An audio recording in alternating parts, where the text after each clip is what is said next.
ಪ್ರಧಾನಿ ರಾಹುಲ್ ಜೊತೆ ಪ್ರತ್ಯೇಕ ಮಾತುಕತೆ, ಸಂಪುಟ ಪುನಾರಚನೆ, ನಾಯಕತ್ವ ಗೊಂದಲಕ್ಕೆ ತೆರೆಗೆಳೆಯುವುದಕ್ಕೆ ಸಿಎಂ ಬೇಡಿಕೆ, ಅಧಿಕಾರ ಹಸ್ತಾಂತರಕ್ಕೆ ಸ್ಪಷ್ಟನೆ ನೀಡುವುದಕ್ಕೆ ಡಿಕೆಶಿ ಕೋರಿಕೆ.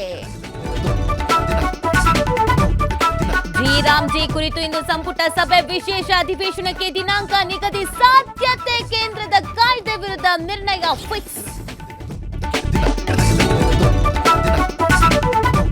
ಬೀದಿ ನಾಯಿಗಳು ಇಷ್ಟವಾದ್ರೆ ಮನೇಲಿ ಸಾಕಿ, ಊರೆಲ್ಲ ಯಾಕೆ ಅಡ್ಡಾಡ್ಬೇಕು, ದಾರಿ ಹೋಕರಿಗೆ ಯಾಕೆ ಕಚ್ಚಬೇಕು, ಸರ್ಕಾರಗಳು ಸಂಘ ಸಂಸ್ಥೆಗಳು ಶ್ವಾನ ಪ್ರಿಯರಿಗೆ ಸುಪ್ರೀಂ ಕೋರ್ಟ್ ತಪರಾಕಿ.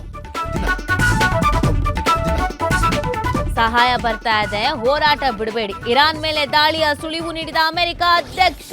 ಇತ್ತ ಭಾರತದ ಮೇಲೆ ಟ್ರಂಪ್ 25% ಇರಾನ್ ತೆರಿಗೆ.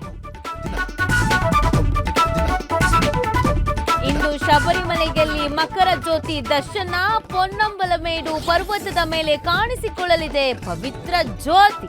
ಭದ್ರತೆ ದೃಷ್ಟಿಯಿಂದ 35,000 ಭಕ್ತರಿಗೆ ಮಾತ್ರ ಅವಕಾಶ.